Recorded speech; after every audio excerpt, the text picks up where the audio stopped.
Hi everyone, Vickie Verlie here, Rock and Roll Prophetess. I wanted to let everybody know that the Rock and Roll Tarot deck, second edition, is available now through GameCrafter. The biggest thing that has changed is the box. This is the thing that I had the most complaints about, or people.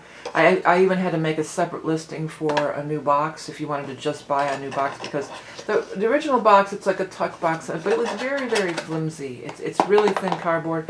So the Game Crafter now has this other box, and this thing is big time, heavy duty, sturdy. You know, it fits together like this, and this is a much better box. So that is one of the big reasons. And while I was doing it, I wanted to do some redux on some things, because the main thing I wanted to change was the cups. I had a demo deck from a Kickstarter that I did where I toned down the colors on the cups, and I think it's just so much better. It's so much more pleasing to the eye. It's not as harsh. The colors are more muted and easier to read. That dark color running through the middle of this, I just really didn't like it much. So all the cup suits have been changed to this palette.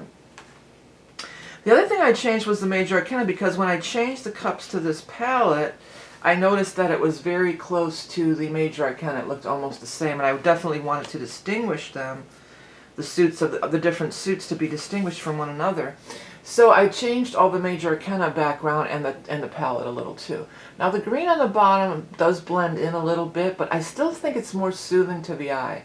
It's not so harsh. It's not so, you know, it was just too bold and harsh. It was bothering me for a long time, but it was such a huge undertaking to make this deck. I was just so tired by the time I got through with it. It's taken me a few years to get back to it. I figured, well, while I'm doing the box, I'm going to go in and fix these things. And then the other thing I did too was the swords. I put a nice dark background on the swords and changed the palette a little. I think I didn't change the palette of the lettering at all. All I did was change it to a dark background. But again, I feel like it makes it really easier to read and more pleasing to the eye. And so there it is. So this is the second edition. These are the changes. It's mainly the background colors, but the big change is going to be the box. So for those of you that were not happy with this flimsy little box, you know, this is a much better box. The other thing I did do is, and it wasn't much, it was really a very small price change. The biggest price change was caused by the box. It does cost more to make, obviously.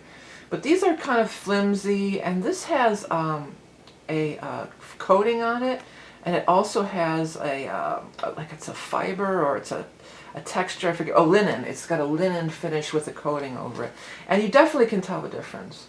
This feels more just like cardboard. Although it's the same thickness of cardstock, I think, it just has a better feel to it.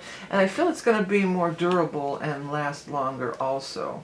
Okay, so just wanted to let everybody know the second edition is out. If you'd like to purchase it, as always, you can go through my website or straight to the Game Crafter, and it's got the really heavy-duty, solid, big-time, good box with it right now. So I know a lot of people these days just keep their the backs are exactly the same. Keep their decks in the box all the time.